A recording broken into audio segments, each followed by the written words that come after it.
Y es que Raquel Forner puso en esencia toda su producción al servicio de la humanidad y dentro de ella buscando destacar el sentir y el accionar de la mujer a través de una búsqueda muy puntual, simbólico, plástica, nacida a partir de los años 20 y la vuelta al orden, pone de relieve el por qué el hombre ataca al hombre. Les doy la bienvenida a un nuevo viernes y hoy nos mudamos un poquito de continente. Ya hemos paseado en este canal por el norte de África, hemos andado ahí en América, hacia el norte, ¿no? Por México, también por Estados Unidos, con Edmonia Lewis. ¡Qué artista que les traigo hoy, eh! Así se los digo de entrada. Decía, hoy vamos a conocer la obra de Raquel Forner, una de las grandes artistas expresionistas, surrealistas, metafísicas, que tiene el sur del continente americano, aquí en Argentina. Hace un tiempito atrás hemos hecho un video sobre Frida Kahlo y cómo ella de alguna manera adopta el arte a partir de pensar su propia vida, su relación con los artistas, su mirada sobre el arte que se desplegaba en México. Bueno, hoy vamos a ver algo que casi sucede de manera contemporánea a Frida, que es la producción de Raquel Forner, que realmente excede porque Raquel Forner murió en la década del 80, con lo cual tuvo por suerte, una enorme producción. Y claro, el siglo XX, ¿no? Ese momento que se inaugura con las vanguardias históricas que un poco vienen a romper todo en su lucha contra la mirada burguesa y la autonomía del arte. Y por otro lado, todos los episodios históricos dramáticos que pasaron, que llevaron a todo el mundo del arte, sin ninguna duda, a reflexionar sobre el contexto, a pensar cómo se relaciona el artista con el drama que sucede ahí afuera y cómo lo puede expresar. Así que en ese sentido, hoy tenemos una entrada muy, muy rica, porque necesariamente para poder pensar la obra de Raquel Forner, entender qué estaba pasando en el campo del arte en Argentina, comprender qué pasaba en toda América y a la vez cómo esta América se estaba relacionando con lo que pasaba en el arte en Europa de entreguerras. Muy complicado, muchos factores, pero créanme que hoy vamos a disfrutar un montón con lo que tenemos por delante. Y mientras les voy presentando a Raquel Forner, les cuento igual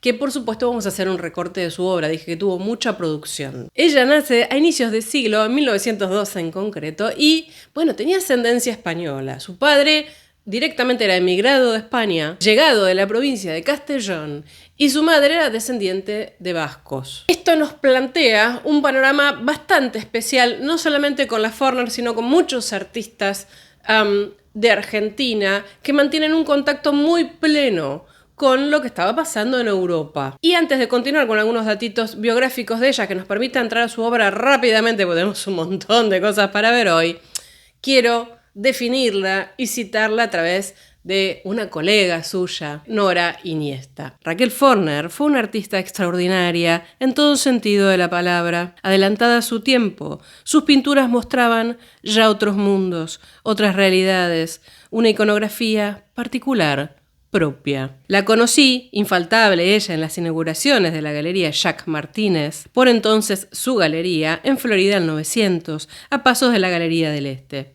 Su particular flequillo, sus ojos curiosos, cual ojos de niña, la hacían una persona querible y singular. Jacques decía siempre, llegó el artista más joven de la Argentina, y no mentía. Y es que Raquel Forner ya empieza a tener inquietudes plásticas. En su primer viaje a Europa cuando tenía 12 años, viaje que se imaginarán hace con su familia, queda fascinado por el mundo del arte, por el mundo de la pintura y empieza ya ahí mismo a dibujar, a hacer sus primeras creaciones. Eso significa que cuando vuelve a Buenos Aires a los 13 años dice, y yo quiero estudiar artes. Es decir, estamos ante una artista que se formó en toda la norma, ¿eh? Se imaginarán los padres más que preocupados porque la nena se quisiera dedicar al arte.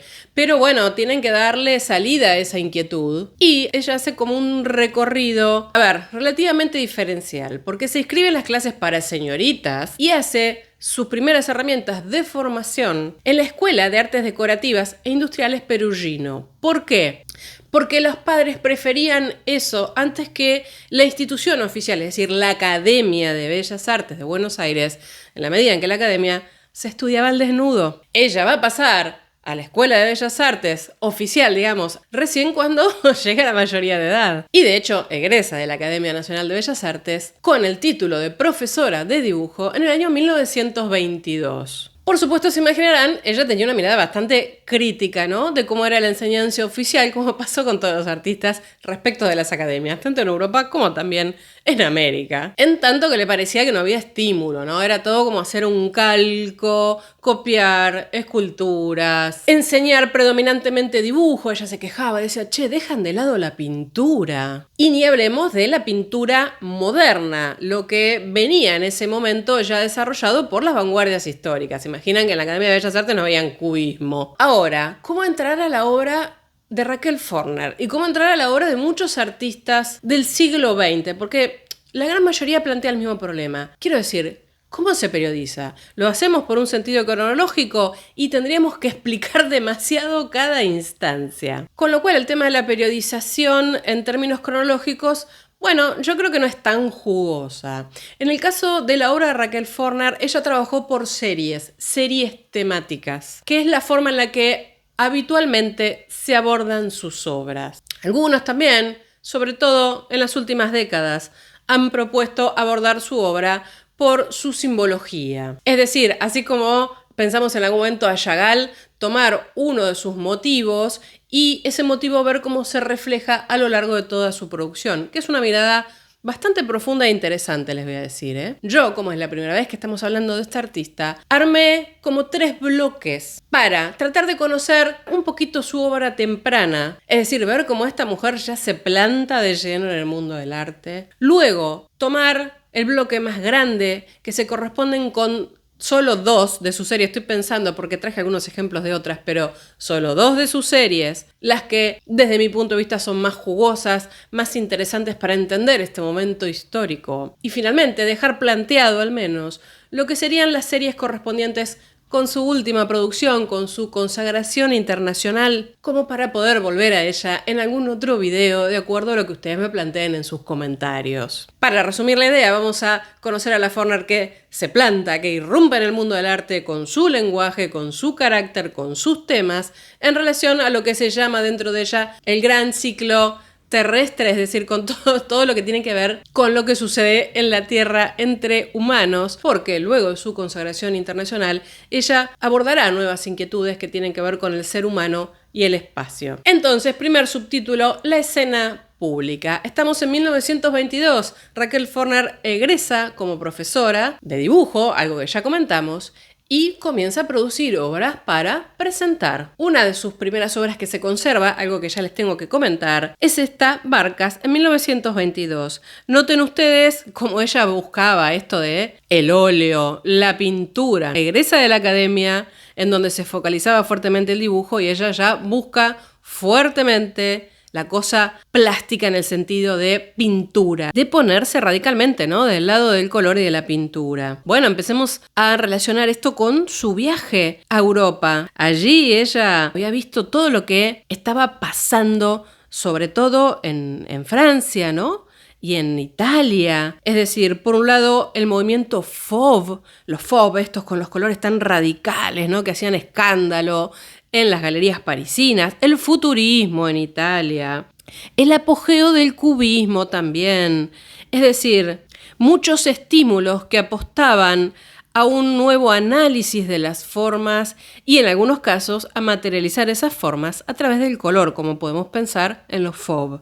Por supuesto, esta obra que vemos no es tan radical, pero para el panorama artístico que había en Buenos Aires, y bueno, planteaba lo suyo. Tenemos que pensar el periodo 1920-1945, es decir, ¿no?, hasta la Segunda Guerra, en un momento muy crítico para la mayoría del arte, post Primera Guerra Mundial, ¿eh? Luego de la Primera Guerra Mundial se desarrolla esta idea, digámoslo, de la vuelta al orden, algo de lo que deberíamos hablar en el canal, y si les parece una buena idea, háganmelo saber en los comentarios, porque es un momento bastante complejo en términos de tendencias. Lo voy a resumir de una manera grosera. después de lo que pasó en la Primera Guerra, con la matanza que fue, con el sufrimiento, no quedó nadie bien. Muchos artistas incluso habían participado. Muchos de ellos murieron. Perdieron colegas y dijeron, quizás la solución para el arte no está en la mirada que teníamos de vanguardia de rompamos todo, no queremos contacto con el arte del siglo XIX para atrás, sino en pensar qué nos ofrecen los grandes maestros. Y de nuevo, ¿no? La visita a los museos, ir al Louvre, descubrir a Tiziano, descubrir a Velázquez, es decir, los negros del Greco, eran personas rupturistas del pasado que podían aportar nuevas ideas de figuración, una nueva figuración, no en el sentido literal de la corriente de la nueva figuración, aunque contacto tiene. Uy, no los quiero volver locos con todo esto, les recomiendo igual que vean el video de vanguardias históricas y segundas vanguardias, porque ahí estamos en el medio de las dos cosas. Decía, buscar una figuración, un arte representativo que tome lo mejor del pasado, tamizado a través de las ideas modernas. Las ideas modernas, lo que venía, digamos, tenía que ver con el postcubismo, con el post-expresionismo alemán, por supuesto, con el Fauve y con Cézanne. Y de costado tenemos que agregar a Chagall, de quien hemos hablado en este canal, y también les recomiendo mucho ver eso, porque van a ver los contactos que tienen con Forner. Esta movida que se plantea esencialmente en Europa repercute, por supuesto, en todos los artistas de América. ¿Por qué? Porque los artistas americanos en general se iban a formar, predominantemente París, que era como la nueva capital del arte. Por otro lado, aunque hayas egresado acá de la academia, las academias, los salones, por ejemplo, el de Buenos Aires, el de Argentina en realidad, te becaba para que te fueras a formar a París. Entonces, por motus propio, por postformación, por ya sea ganarte un premio, todos terminaban en Europa y hacían más o menos determinados circuitos, ¿no? Si bien todos terminaban recalando en París, muchos primero iban un poco a Alemania a ver qué onda esto del expresionismo, luego pasaban un poquito por Italia, por el norte de Italia, por Milán, y finalmente recalaban en Francia.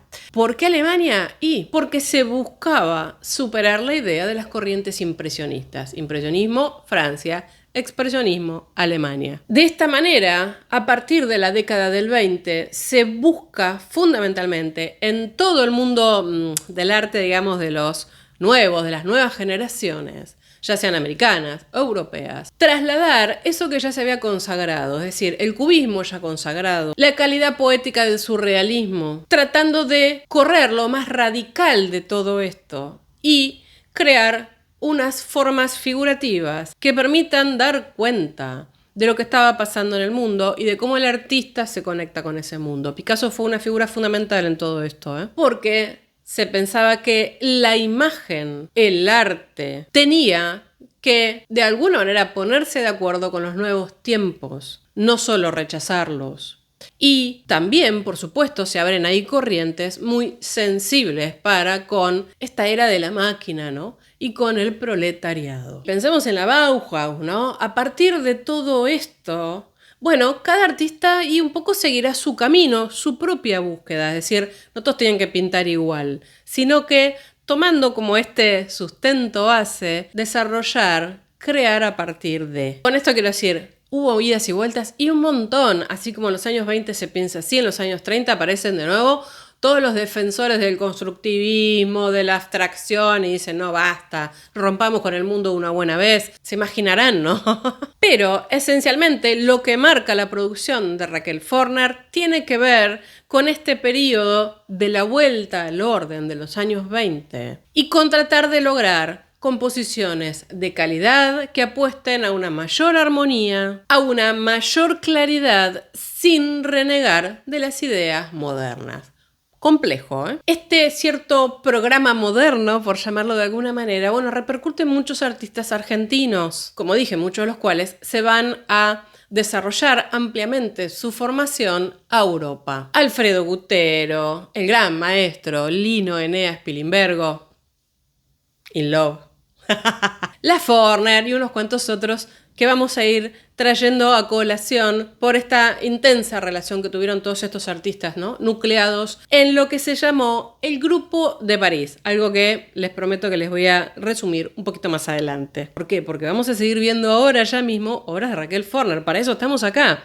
Por ejemplo, La Cabeza, de 1922, es del mismo año que la otra obra que vimos. Y acá hay otra cosa, ¿no? Yo creo que ya están pensando en una presencia corpórea muy fuerte, mujeres de rasgos fuertes, ¿no? Miradas, perdidas. Hay una tendencia a la cosa geométrica, ¿no? Estos cuerpos están geometrizados, colores potentes, y ella ya estaba pensando en esta síntesis, ¿eh? Y es muy curioso porque cuando ella presenta este tipo de obras, el mundo del arte, digamos, el campo del arte aquí en Argentina, queda como pasmado. No se pensaba, vean ustedes, que una mujer pudiera expresarse en un lenguaje tan moderno. Es decir, que pintara de ese modo. Se la entendía como, ¿cómo decirlo? Como si fuera un hombre. Porque acá en Argentina tampoco las nuevas corrientes eran muy aceptadas, ¿no? Para este mismo momento, Emilio Peturuti, otro grande también del arte local, que venía con su toda historia de las nuevas corrientes y se estaba dedicando fuertemente a las composiciones cubistas y futuristas, lo abucheaban en todos lados. ¿Y qué hace Raquel Forner frente a estas críticas sobre sus mujeres así tan masculinas, sobre ella como una presentación de pintar a lo masculino? Bueno, no le importa. A ver, voy a suavizar esto. No es que no le importa, ¿eh? Ya vamos a ver las consecuencias de tanta crítica. Pero sigue adelante, sigue buscando su estilo. Y en 1928 presenta su primera exposición individual en la Galería Müller. Hará muchas exposiciones allí.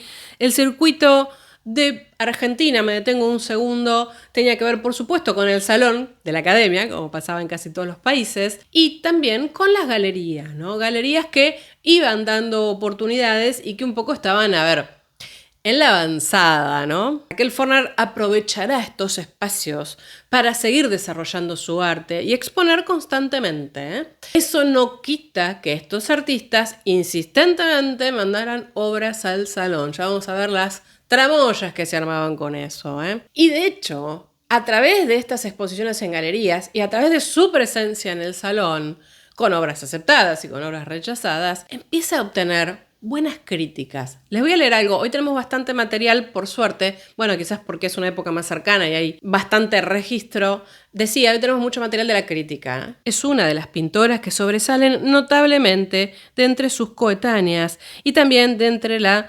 turbamulta de sus congéneres, los pintores. Poseer el precioso don de la inteligencia, aunada a una imprescindible sensibilidad artística, es algo muy raro. Bueno, obviamente la alababan tanto como también la criticaban un poquito, ¿no? Porque este es el momento donde es muy difícil evaluar a una pintora, al menos en el ámbito local, en los mismos términos en que se evaluaría a un pintor. Con esto quiero decir, en las mujeres se buscaba un tipo de sensibilidad artística distinta. Y estas mujeres tan fuertes, tan expresivas de sus cuadros, claramente no congeniaban con la delicadeza que se esperaría de una pintora. Esto es un molde de crítica que va a recorrer buena parte de la producción de Raquel Forner y de muchas artistas del momento, ¿eh? ¿Cómo se imaginan que era la relación entre la Academia y los artistas? Exactamente igual que a la francesa y todas las que hemos recuperado a lo largo de muchos videos del canal. Bueno, la academia, los círculos oficiales trataban de imponer su lógica. Había una estética dominante oficial que llegaba, hasta aceptar una mirada en términos más naturalistas, incluso impresionistas, lo que se relaciona mucho también con los impactos de la escuela española, pero hasta ahí tampoco se tenían que hacer todos los locos. Es decir, se buscaba más bien una pintura pintoresquista. Y por otro lado estaban los círculos más alternativos, el de algunas galerías, el de los cafés, donde se juntaban todos los artistas más jóvenes a tratar de contraatacar todo esto, apoyados también muchas veces en publicaciones, La Vanguardia, Martín Fierro. Bueno, Martín Fierro iba y venía, ¿no? Quiero decir, estas son todas revistas las que estoy mencionando. El punto es que se buscaba tratar de propagar nuevas ideas y encontrar un espacio. En 1924, Raquel Forner presenta una serie de obras al salón y una es muy distinguida, y es esta que vamos a ver ahora, que se llama Mis vecinas. Ustedes notarán en el título que dice destruida. Ya les voy a comentar esto. ¿Qué me interesa que retengamos de acá? Y bueno, que es una persona que sigue buscando su lenguaje, que vamos a ver que notablemente estas obras que vemos de inicio de su carrera conectan muy bien con todo lo que va a seguir desarrollando. Es casi una ironía en algún punto, como que encontró muy pronto su lenguaje, a pesar de que ella no lo sabía en este momento claramente. Y bueno, esta obra, Mis vecinas, nos habla de muchas cosas, ¿no? De la presencia de la modernidad en el Salón Nacional, porque fue aceptada, y no solo fue aceptada, sino que ganó un premio. Por otro lado, del escándalo, ¿no? Este arte tan viril que hace esta mujer, colores saturados, potentes, son tipos femeninos que distan mucho de la mujer o la niña como una muñequita, la señora elegante, sumida en su mundo burgués. En definitiva, se correspondía con una obra muy moderna, muy rupturista, que trastocaba los cánones de belleza tradicional a través de estas mujeres, digamos, vigorosas y con colores vibrantes. Nuevamente la crítica, ¿no? ¿Qué pasa con lo femenino en estas obras? Porque no responde a los cánones esperados. Aún así, esta pieza logra el tercer premio en la sección pintura, premio compartido con Luis Tesandori, y entre ellos los evaluadores eran ni más ni menos que Ernesto de la Cárcova, pero también Emilio Centurión, alguien que será muy importante en su formación y que sin ninguna duda la alentó muchísimo para que siguiera su camino. Ahora, ¿qué pasaba con las mujeres y el salón? Bueno, desde 1911 ya se permitía que las mujeres presentaran obras al salón. El salón existía desde 1905. Piensen ustedes que estamos en Sudamérica, estados-nación nuevos, prácticamente recién conformados, que logran estabilizarse hacia fines del siglo XIX, en Argentina 1860 más o menos, 1910. Bueno, si bien se festeja el centenario de lo que fue la Revolución de Mayo, es decir, de alguna manera el inicio del proceso de independencia de Argentina, que no se llamaba Argentina en ese momento, las Provincias Unidas del Río de la Plata respecto de España, bueno, estaba todo en conformación. Y recién a inicios del siglo XX tenemos circuitos oficiales un poquito más establecidos. Punto tal que la Academia de Bellas Artes hubo de manera muy, muy tardía. Será en su momento Belgrano, el que propondrá una escuela de dibujo técnico, que en cuanto se entera el rey, porque todavía era colonia, la cierra, por supuesto. Digo, los países en la América lusitana y en la América española, por decirlo de alguna manera, que tuvieron mayor desarrollo del campo del arte fueron México, que fue el primero que tuvo Academia de Bellas Artes, y Brasil, pero Brasil, bueno, fue capital del Imperio portugués. Estos lugares tienen todo otro bagaje de atrás. Acá en el Río de la Plata, en el Charquito, acá al fondo, ahí en el fin del mundo, y no era tan importante todo eso. Es decir, que se arrastra un déficit fuerte desde la colonia. Hago un pequeño paréntesis. Me derivo en todo esto, así como lo hicimos con Muhammad Rasim en Argelia, porque no todo el mundo tiene por qué conocer la historia, en este caso, de Argentina. Así como hablamos un poquito de Argelia, necesito hablar, aunque sea un chiquitín, unas líneas de cómo era el mundo del arte aquí. Decía entonces, eran todas instituciones muy, muy nuevas que nacieron al calor de la configuración de una historia nacional, de darle sustento, de darle símbolo, de darle una narrativa, en este caso a través de las artes plásticas, a la idea de una Argentina como nación. Entonces, bueno, las mujeres dentro de todo empiezan a participar bastante rápido de los salones. Y ahí quiero citar a Georgina Glusman, que dice: ya desde las últimas décadas del siglo XIX,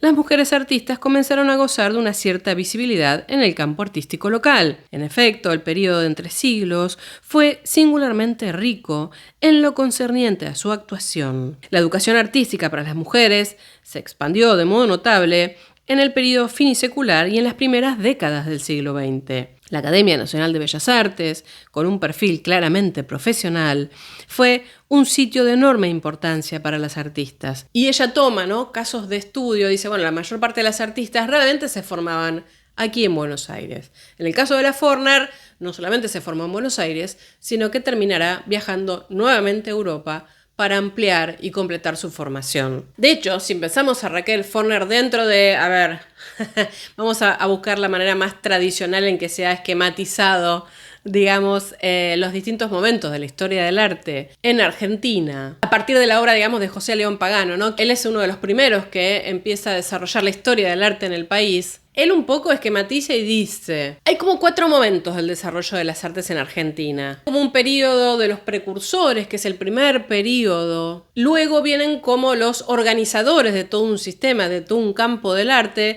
lo que en términos de Malosetti y Costa serían los primeros modernos. Y configurado ese periodo viene un tercer momento en donde tenemos au plein air, ¿no? La búsqueda de la pintura al aire libre, el pintoresquismo, el impresionismo, que era el que predominaba en el momento en el que ingresa Raquel Forner al mundo artístico. Que sería, dentro de este esquema tan básico, el mundo de los pintores o del arte de avanzada o moderno, si se quiere. Y antes de pasar a analizar las series, quería presentarles esta obra que es La Bañista, hoy por hoy está en el Museo de Bellas Artes de Buenos Aires, que es de 1928, como para poder entender la modernidad de esta mujer y por qué se asociaba que ella pintaba como hombre, ¿no? Por eso también traje algún video de la sala en donde está.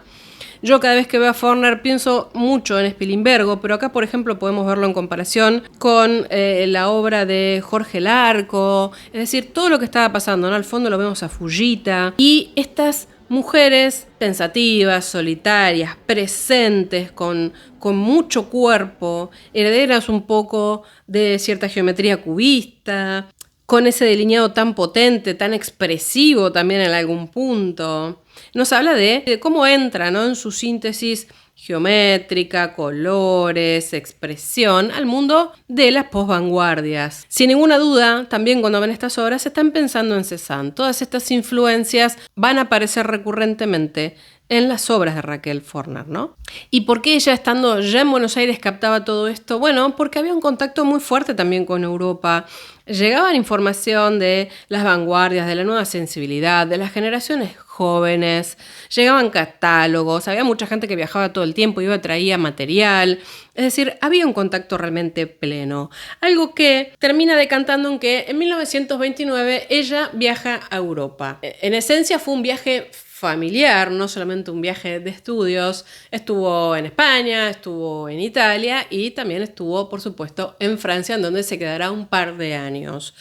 ¿Qué se imaginan? Y entrar en contacto con todos los argentinos, sudamericanos, americanos que estaban allí, tomar clases en talleres libres, como se estilaba en ese momento, pasar unas muy lindas vacaciones en el sur de Francia y entablar o generar de alguna manera un grupo, lo que será el Grupo de París, compuesto esencialmente por argentinos que estaban en este momento haciendo sus estudios allí, algunos ya estaban, otros fueron llegando, que comiencen a pensar cómo adaptar estas búsquedas que seguían, ¿no? Las ideas, como dijimos, de Cézanne, de Chagall, de influencia metafísica de Giorgio de Chirico, el expresionismo alemán adaptado, dentro de esta vuelta al orden, ¿no? De hacer pintura que se entienda, que sea armoniosa, que plásticamente sea contundente. Ya lo mencioné Spilimbergo, ahí también tenemos a Horacio Butler, a Basaldúa, al escultor Alfredo Bigatti, que se terminará casando con Raquel Forner. Y tenemos que sumar también escritores que andaban pululando por ahí. Lo cierto es que el grupo de los argentinos se instala y se siente muy cómodo en París y no pasa las penurias que pasa la Escuela de París. Grupo de París son los argentinos. Escuela de París, hemos hablado de la Escuela de París. Los escucho, con Modigliani. Para resumir, los que eran de la Escuela de París, que también podríamos hablar más en profundidad en algún momento, si les parece una buena idea, ya los estoy leyendo, decía, esta gente viene de distintos países, en el caso de Modigliani de Italia, pero tenemos 3 o 4 locos sueltos, ¿no? Que no pertenecen a ninguna vanguardia, también lo tenemos a Chagall por ahí pululando, y que pasan penurias, ¿no? Recibían 2 mangos con 50 de algún familiar o de alguna beca que no les alcanzaba para nada. Los argentinos, ya sea becados por el Estado o con asistencia de familiares que los apoyaban en los viajes de formación, les iba bárbaro, porque bueno, claro, América en ese momento económicamente estaba mucho mejor. Europa, tras la Gran Guerra, queda devastada, inflación, con lo cual lo que les llegaba de acá les alcanzaba para vivir como reyes allá. Por otro lado, en concreto, la formación educativa en Argentina implicaba hablar habitualmente el francés, con lo cual la verdad que la gente que se sentía muy cómoda en París, era como andar caminando por Avenida Alvear acá en Buenos Aires. Motivo por el cual también buscan mucho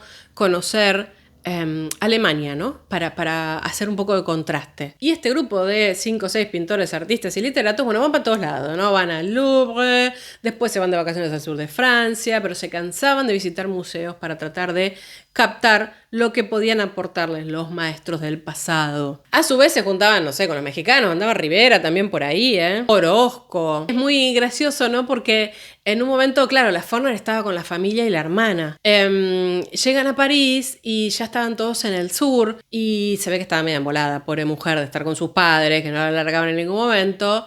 Con lo cual se escriben. Guillermo Butler cuenta, ¿no?, que había recibido una carta de ellas y decía: parecían aburridas locamente bajo el ojo vigilante de los padres. Cuando él les sugiere que vayan a Sanagui-sur-Mer, que era donde estaban todos, ahí en la costa sur francesa, nada. Dicho y hecho, cuenta. A los 2 días un telegrama anunciaba la llegada de los 4, para quienes agenciamos el hotel más tolerable del lugar. Desde entonces, con el magnífico aporte de las 2 hermanas Forner, comenzó para nosotros un alegre y admirable verano. La juventud, el compañerismo auténtico, la ausencia de rivalidades y la armonía espiritual que reinaba en esos tiempos no eran factores comunes, ni era fácil reunir a un grupo de compatriotas con espíritus afines en lugar tan elegido. Me gustaría en algún momento, si les parece una buena idea, que hagamos una entrada sobre el grupo de París, porque hay mucho para contar ahí. En cuanto a búsquedas plásticas, digo, y los caminos que toma cada uno. Luego de eso, Raquel Forner vuelve a Buenos Aires, ya para 1931 lo ubicamos aquí, y encara un proyecto muy lindo. Ellos abren una academia de libre enseñanza al mismo estilo de los talleres parisinos, en donde ella misma había tomado clases y todo el resto. No quiero entrar mucho en todos estos detalles para que no se haga largo, todavía no llegamos a las series. Y hace una obra que la elegí por esto, se llama Presagio. Y me parece que ahí empezamos a ver toda una combinación de lenguajes que nos van a permitir entrar a su primer serie. Este Presagio nos presenta y ya una cosa un tanto onírica, filosófica. Uno piensa en Chirico, también piensa en Chagall y piensa en estas 3 mujeres, ¿no?, que de alguna manera son protagonistas de la pieza, también son testigos. Vean los gestos. Este es un tema que va a aparecer en Forner más de una vez. Ni ver, ni oír, ni hablar. Viejísimo emblema, ¿no? Y acá le voy a citar a ella, porque cuenta que ella quiso protestar contra las fuerzas desatadas que anulan la expresión humana. Y por supuesto, la artística. Esas fuerzas que a una madre no le dejan siquiera el cadáver de su hijo sobre un paño negro. Ahí vemos una conexión con el arte, con el momento histórico y con lo que ella intuye que se inicia en términos de catástrofe. De hecho, ven ustedes esa serpiente que se anuda al cuello de estas mujeres, casi como una versión femenina del Laoconte, ¿no?, y sus hijos. Y hacia el fondo se hunden los peces, ¿no?, de la salvación, el mar se come todo, ¿no?, los caballos, los templos, se va extinguiendo la luz, se va extinguiendo de alguna manera todo. Hay mucho de presagio en esta obra, ¿no? El título es fantástico. Si lo pensamos desde el punto de vista plástico, vean ustedes lo bien que conecta con las obras anteriores. Yo mencioné Mis vecinas como una obra destruida, y es que Raquel Forner, un poco a raíz de las críticas, sentía que sus primeras obras no las representaban y la mayoría las destruyó, después se arrepentiría, Como dijo, no tenía un exceso de fe en mi futuro, como diciendo, caramba, no estaba tan mal lo que hacía en ese momento. Y la verdad es que ya vemos cómo la pintura, el dibujo, incluso ella incursionó también en el grabado y en la creación de distintos tipos de objetos plásticos, bueno, van a ser la norma, pero van a tener un carácter muy, muy personal. Y la verdad es que Raquel Forner se focaliza fuertemente en la mujer en términos generales. No es como Frida, que se piensa mucho a ella misma, ¿no?, y a partir de ella piensa el resto, sino que Forner piensa en sus congéneres, en la humanidad mujer en algún punto, ¿no? Y se siente muy tocada, muy conmovida por los sucesos que están pasando en ese momento también en Europa y que repercuten fuertemente. Me refiero a la Guerra Civil Española y a la Segunda Guerra Mundial. Algo que ya se veía, ¿no?, en ese clima de violencia. Ella hará, como dije, muchas series dentro de su trabajo. Hoy nos vamos a meter nosotros en concreto con la serie de España y con la serie El Drama. En algunas obras nos vamos a tener un poco más, otras van a ser un poco de ejemplo para todo lo que vayamos contando. Ya desde Presagio venimos viendo cómo ella un poco empieza a pensar, ¿no?, esta humanidad tan brutal en algún punto. Y bueno, la Guerra Civil Española fue un tema que la tocó muy, muy de cerca. Ahí ella tiene como una mirada sobre lo popular. Por supuesto, internacionalmente se sumó al antifascismo, apoyó la República y el compromiso, ¿no?, de esta mujer. La serie España más o menos inicia entre 1937, 38, 1939. Luego de eso vendrá la serie sobre el drama. Esta mujer en el mundo me parece impactante, claramente está ligada a la guerra civil y en algún punto también habla de todo, ¿no? Tiene un estilo muy monumental, muy dramático y es interesante cómo piensa todo esto en términos de lo que estaba pasando en Europa y en América. De hecho, ella misma dice, la composición no es complicada, la figura central es América, inclinada a la tierra con un haz de espigas. América está en paz, pero ella llega al clamor del mundo. Detrás de ella están China a la izquierda, con la cara semita tapada por el antebrazo, y España a la derecha, en plena actitud de angustia. Y a los costados del cuadro he colocado dos figuras del padecimiento, una madre que aún parece acunar a su hijo muerto, apenas insinuado por una forma vaga, y una esposa que, después de haber perdido a su compañero, toma la hoz para no perder el ritmo del trabajo. Como fondo, y bajo el terror de los aviones que se alejan, cumplida su misión de muerte, un panorama de aldea bombardeada. Creo que se explica muy bien y tiene una fuerza esta obra, tiene una potencia, además de que uno necesita también mirarla en detalle. Forner un poco provoca eso, ¿no? Uno no se queda solo en la monumentalidad de lo que presenta, sino también que tiene que entrar al detalle, porque todo significa algo. Hay una visión dramática de la guerra y se está expresando a través de figuras femeninas, que son las que se quedan, que son las que sufren. Los colores, vean ustedes que ya están un poco más apagados, hay mucho más valor que tiende al gris, a lo negro, a lo oscuro en algún punto. Bueno, ya no son los colores tan deslumbrantes que vimos antes, no tan fauve, porque el tema tampoco lo da. Hay desconcierto y sufrimiento, hay hombres muertos, hay ruinas, hay mujeres enterrando a sus hijas, hay niebla, hay cosas feas delante de los ojos de Raquel Forner mientras pinta esto.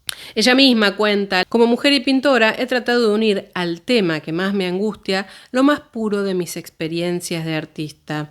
Mi lenguaje es el del arte, pero mi corazón es de la vida.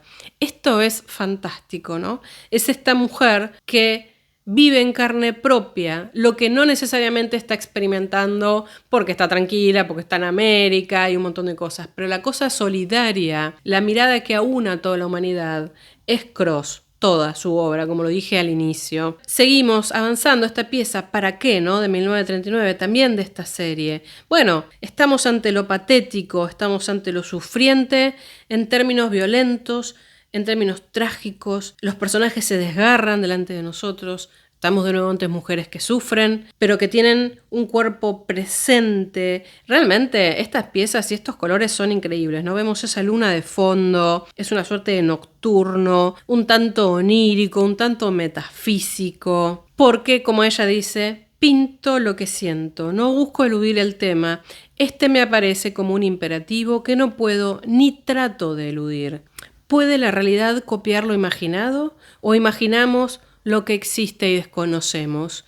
Claramente es un tipo de pintura que tiene una mirada extremadamente fuerte, ¿no? Este claro de luna, en clave mucho más surrealista en algún punto, ese hombre colgado, ajusticiado ahí atrás, esta mujer que muere con la cabeza de su hijo, transformados como en seres no solamente sin vida, sino como si fueran maniquíes en algún punto, ¿no? Como si la vida humana no valiera nada. Es un acercamiento muy, muy potente. Incluso estas obras ya nos muestran esa sutileza, ¿no? Si ponemos esta pieza al lado de Interludio, por ejemplo, que es de 1934, son mujeres también potentes, son mujeres que tienen su actitud un tanto ida por momentos, ¿no? Un tanto pensativa, pero tienen vida, por decirlo de alguna manera. Acá, al calor de la guerra civil, al calor de la muerte, estas mujeres se vuelven más grises, más ausentes, más extrañas a sí mismas en algún punto. Mientras pasamos a esta destinos, vean ustedes no solamente el primer plano, ¿no?, sino lo que pasa atrás y ese periódico que dice guerra, víctimas, el sufrimiento, esa mujer con el pecho al descubierto, casi como desgarrada. Nos hablan de esta artista que conecta con muchas de las influencias de las que hablamos, pero que también tiene una deformación expresiva propia, por decirlo de alguna manera. Una síntesis muy particular que cuando uno ve una obra de la Forner la identifica al toque, eso quiero decir. Porque hay una emoción también visiva, hasta incluso hay un canon casi propio en la simbología, en la construcción de estas miradas. Y también de 1939 tenemos esta ni ver, ni oír, ni hablar. Yo dije que este era un motivo que iba a aparecer de manera recurrente, porque lo vimos en otras tantas obras de ella. Nuevamente una exaltación muy fuerte de la expresión de los rostros, esa corporeidad que también denuncia el dolor, que denuncia lo inentendible, que denuncia lo inaceptable, incluso los gestos, ¿no?, de esta mujer que está adelante casi arrodillada, señalando, como diciendo, hay que aceptar esto, tenemos que realmente vivir de esta manera, tenemos que destruirnos entre nosotros. Incluso hoy por hoy veríamos estas piezas casi en clave de pesadilla, ¿no? De sueño doloroso, apocalíptico, ¿no? Porque creo que algo que aparece en los cielos, en el entorno, es esa sensación de apocalipsis,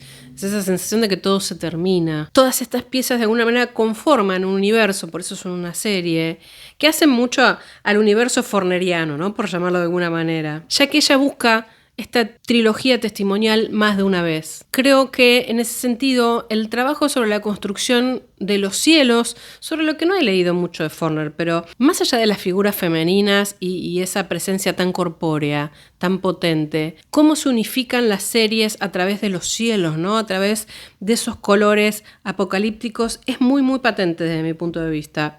La Victoria de 1939, vean ustedes qué victoria sería esta, ¿no? Estamos todos desarmados, estamos todos rotos, somos pedazos. Nuevamente el periódico, la prensa y la información de la catástrofe. Hacia atrás personitas sufriendo. A la izquierda tenemos de nuevo el gesto, ni oír, ni hablar, ni ver. Esta fue la última pieza de esta serie, España. Hay muchas más, yo seleccioné algunas. La que inaugura la serie y la que cierra sin duda, pero realmente es una serie muy muy atrapante para ver en detalle, para disfrutarla. De hecho, interrumpo un poco la transmisión, voy a dejar el enlace a la Fundación Forner Bigatti para que si quieren entrar a curiosear más la obra de ella, porque realmente amerita, se imaginan que yo hice acá un recorte tremendo y ya ni sé cuánto va a durar este video. Volvamos a La Victoria, que es la última pieza de la serie de España sobre la guerra civil. Lo que parece el triunfo termina siendo casi como un paredón de fusilamiento al fondo,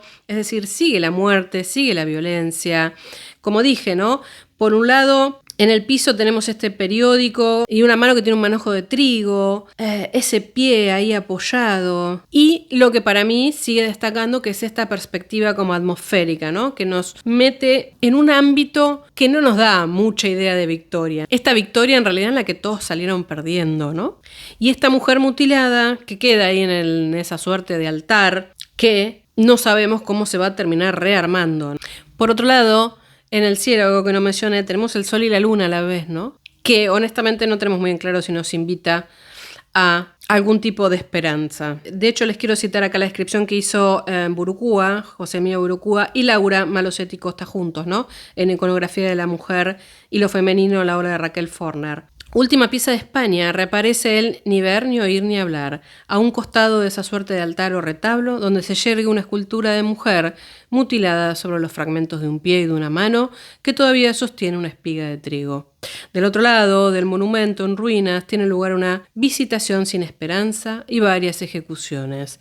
El sol y la luna iluminan el paisaje desolado, en una conjunción de luz y de tinieblas, que procede de las crucifixiones medievales. La estatua deshecha ha reunido la tradición clásica de las Venus semidesnudas y el símbolo cristiano de la víctima expiatoria, hecha mujer. Esta idea de la figura trastocada de Jesucristo en mujer, vamos a ver que aparece nuevamente más adelante. Y esta mujer, que necesitaba que su pintura sea un eco dramático de lo que ella vivía y sentía de acuerdo a lo que estaba pasando en el mundo, la llevó a continuación a desarrollar la otra serie que vamos a mirar no completa, por supuesto, pero sí en el mayor detalle posible, que es el drama, que la ubicamos entre 1939 y 1947. Después vendrán otras tantas series: Las Rocas, Las Banderías, Los Estandartes, La Farsa, etcétera, etcétera. Vamos con El Éxodo, de 1940. Bueno, oscuro, potente, se imaginan, ¿no? No solamente la Guerra Civil Española, sino también, bueno, lo que venía con la Guerra Mundial,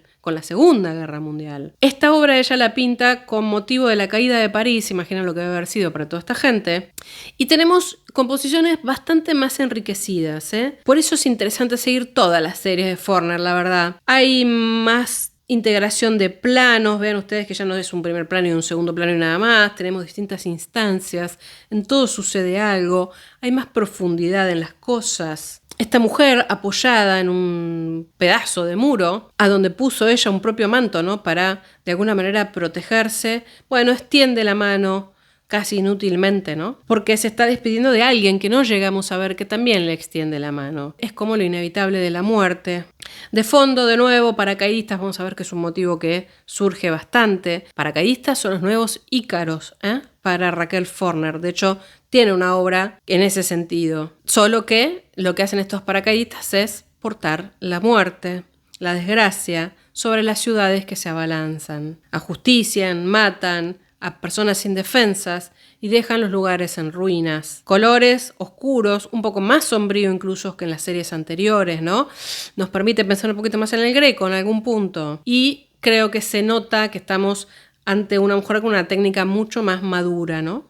Seguimos con la serie. El drama de 1942 se llama igual que la serie, El drama. Mucho más compleja, mucho más enriquecida, mucha simbología. Acá podríamos estudiar largo, ¿no? Al estilo Chagall.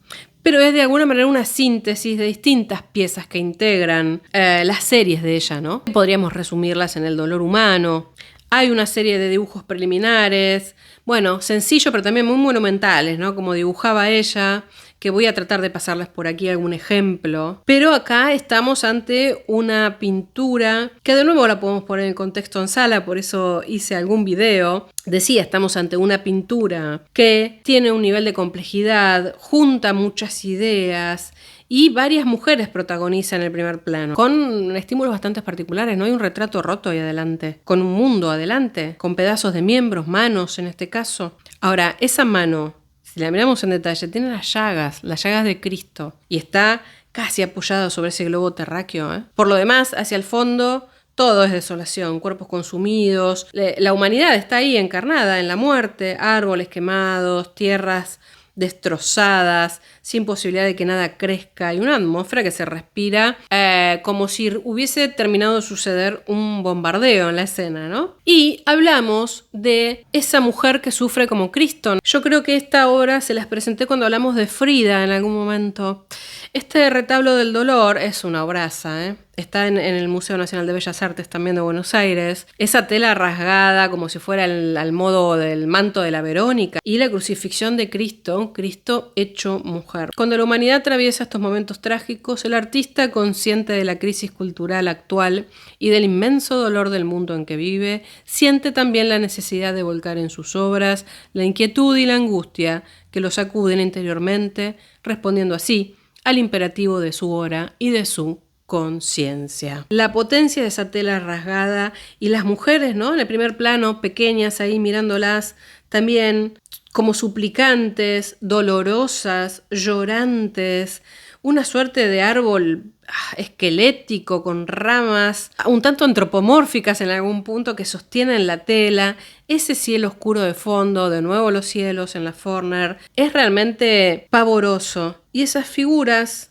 ahí como atadas, sufriendo un calvario, son obras para detenerse un poco en reflexionar cómo sentiría esta mujer las cosas, ¿no? Para poder plasmarlas de esta manera. Y volvemos a algo que mencioné antes, Ícaro, ¿no? Este Ícaro de nuevo nos presenta ese recurso iconográfico de la Forner que tiene que ver con el paracaidista, que trae la maldad, que trae la destrucción, que trae la invasión, mujeres sufrientes a los distintos costados y una cabeza cual máscara que nos habla casi de una escultura gigantesca que está siendo invadida y sostenida a su vez por un árbol ahí medio seco, retorcido. Un recurso muy similar al que vimos recién con esa tela rasgada sostenida. Quienes analizan esto dicen, bueno, hay como vasos sanguíneos ahí, ¿no? Como heridas que se van metiendo. Es toda una metáfora que nos lleva a la cara con esos ojos enormes, desmesurados, que ven todo lo que sucede y que están contemplando a ese Ícaro, a ese varón utópico, que de alguna manera lleva a su vez la tragedia de la humanidad. Finalmente de esta serie les traje El Amanecer de 1944. Notamos acá un chiquitito más de claridad, pero de nuevo esa tela que sostiene a gente sufriente, de fondo esos hombres y mujeres desnudos que miran hacia arriba como buscando una suerte de esperanza. En algún punto también estos mundos extraordinarios, ¿no? La imagen central es la humanidad que está tratando de desplegar el manto de la paz y ahí vemos los campos, las mieses cegadas, bueno, cosas que tienen que empezar de nuevo con un periodo de reconstrucción, ¿no? Tenemos a un costado la familia del artista, que este es un tema también recurrente en algunas de sus obras, está ahí un poco figurando, viendo lo que sucede. Quienes interpretan su obra dicen que siempre que aparece la familia de ella a un costado, de alguna manera implica esperanza de redención. Y una perspectiva que se va escalonando. Hacia la izquierda las figuras de la muerte, el hambre, con el vientre vacío, la efigie del dictador, la peste, es decir, todo lo que está mal. Y en ese mismo sitio también esos acantilados que llevan hacia un mar remoto, un ahorcado, paracaidistas nuevamente, ese símbolo de la agresión, que aparecen hundiéndose en el lago en este caso. He leído por ahí que lo definen como un espectáculo dantesco y me parece que va en ese orden. Y de hecho creo que lo leí de Guillermo Whitlow, que escribió su obra Raquel Forner, de quien quiero citar un pedacito, porque él recupera lo que le dijo Raquel. Siempre traté de dar en mis cuadros algo más que una intención plástica. Hasta alguna de mis naturalezas muertas quisieron reflejar en los elementos con que las componía un sentido cósmico. Siempre hay algo en mí que necesito expresar. La pintura para mí es un lenguaje, mi lenguaje. Los elementos plásticos me sirven para crear sobre las telas los dramas interiores necesitados de expresión. Traje algunas piezas más, solo para mencionarlas, que ya tienen que ver con la serie Las Rocas, que, bueno, un poco nos llevan a mundos complejos. Esto en realidad tiene que ver con una inspiración con las rocas, la playa y con todo un interés que ella empieza a desarrollar a partir de 1946-47, que terminan desembocando en una de sus obras más conocidas, que la verdad es que es muy, muy atractiva, que es este Manto de Piedra, ¿no? De 1947. Esta mujer que es envuelta, carcomida, como si fuera una figura mitológica en transformación, ¿no? De alguna manera abrazada con este manto de piedras y con esas ramas, y de fondo un cielo inquietante, esa luna, esos rojos, azules, grisáceos, verdosos. Realmente una obra muy, muy interesante, y la expresión de las caras, ¿no? En las mujeres, algo que ya hemos mencionado. Y ya en una mirada casi un poco más surrealista, me da la sensación aquí, la conferencia, ¿no? Que son figuras de piedras, un tanto siniestras, digámoslo así, definiendo los destinos del mundo. Y las mujeres son las que están sufriendo detrás. Ven ustedes cómo aparece ese planiferio, ¿no? Ahí adelante. Estas figuras deliberando como si no sintieran nada. Y el resto de la humanidad ahí a la deriva, sufriendo en un paisaje espantoso. De la serie de La Farsa tenía que tentarme, ya de 1950, traje El Rey Hambre. De nuevo una disposición un tanto de figura religiosa a la que en este caso no se le permite hablar. Una mujer anciana sufriendo, situada en un espacio en el que no se puede pronunciar, ¿no? No puede denunciar los distintos temas sociales que la quejan. Una paleta un poco más triste, ¿no? Y este prestidigitador, que es también de la serie La Farsa, que bueno, no lleva todos los engaños del mundo, como nos venden espejitos de colores en términos generales, quiero decir, a la humanidad, ¿no? Mientras que se juegan nuestras vidas, nuestras tierras, nuestro trabajo, nuestro futuro. La década del 50 implicó para Raquel Forner la consagración internacional. Ella ya había ganado un premio en 1937 en la Exposición Internacional de París. En la década del 50 entra en la Royal Society of Art en Inglaterra. Vuelve a exponer, por supuesto, en todo el mundo. Ella lo había hecho con sus colegas en su momento mientras estuvo en París, pero vuelve a exponer en Francia, expone en Estados Unidos. De hecho, implica eso, ¿no? Entrar en los grandes museos americanos con obra propia. En Brasil, en Latinoamérica ni hablar, en distintos lugares. Es realmente una figura de referencia, no solamente para las pintoras, si ya dije pintoras no hace falta que diga del mundo femenino, sino también para quienes estaban tratando de encauzar esta mirada un tanto surrealista, un tanto onírica, pero con una representación clara, comprensible y de mucha calidad plástica. Y es interesante ver, les voy a estar pasando seguramente acá la imagen de alguna de las series, por ejemplo, este Carro de la Muerte de la serie Apocalipsis de 1955, decía, es muy interesante ver cómo ella va también captando lo que va pasando en el entorno, ya estamos un par de décadas después, y cómo va mutando algunas formas expresivas, ¿no? No deja de tener mucho simbolismo en su pieza, pero ya recurre a otros colores y a otro tipo de representaciones. Luego de eso, ella sigue un poco como sigue la humanidad, ¿no? Viene el mundo de la conquista del espacio, viene el mundo de cierta esperanza y ella inicia series que tienen que ver mucho con esto. Ahí entramos en todo un ciclo de la Raquel que tiene que ver con el cosmos, ¿no? Con el cielo. Y se cierra todo este ciclo, de la cual vimos buena parte de obra, de la Tierra. Les traje solamente algunos ejemplos y ven ustedes acá como el tema también taurino, ¿no? Con España empieza a aflorar, uno intuye a Picasso detrás de todo esto, ¿no? El rapto de la luna, los astronautas, son muy picasianas todas estas obras en algún punto, pero con una mirada propia también. Esto implica toda una prolongadísima producción que trabaja tanto a nivel internacional, es decir, con temas internacionales, pero también con lo que pasa en Argentina. Realmente esto sería todo un ciclo que si les gustaría que lo desarrollemos, yo encantada. De hecho, hace, no sé cuántos, un par de años atrás, el Museo Nacional de Bellas Artes de Buenos Aires hizo una muestra, yo debo tener videos todavía de eso, miren, en relación a este momento, ¿no? De Raquel Forner y el espacio y todo lo que pensaba esta mujer, que es sorprendente, es casi como si fuera otra artista, ¿eh? Quiero decir, respecto de la que vimos hasta ahora.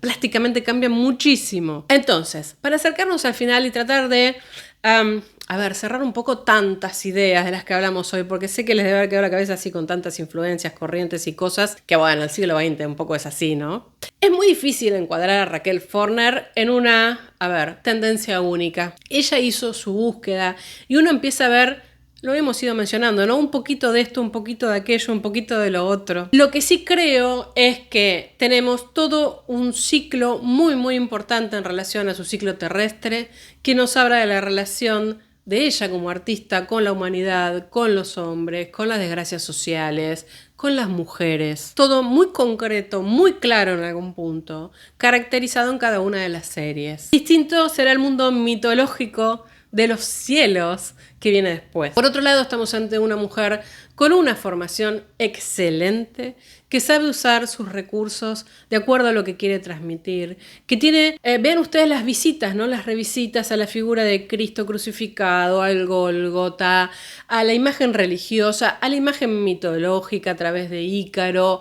Hay mucha cosa para pensar a través de la obra de la Forner, ¿eh? Y sí podemos ver que parte de una figuración muy clara, ¿no? En algún punto, y cómo se va corriendo de a poco hacia el final de su producción, que no hemos visto hoy aquí, hacia una cierta abstracción, pero no del todo, ¿eh? En todo caso, podríamos llamarlo hacia una nueva figuración. Sería la forma más correcta de definirlo. Ahora, sus obras nos plantan desde un lugar muy concreto, desde el punto de vista de una artista plástica excepcional, las tensiones del mundo, del arte, de la vida, de la política, de la muerte. Raquel Forner fue, en esencia, una mujer con presencia, como sus obras, con una posición clara y comprometida en el devenir de la humanidad. No es ella la protagonista de sus piezas, es una abstracción muy concreta del género, aunque parezca un oxímoron. Por suerte,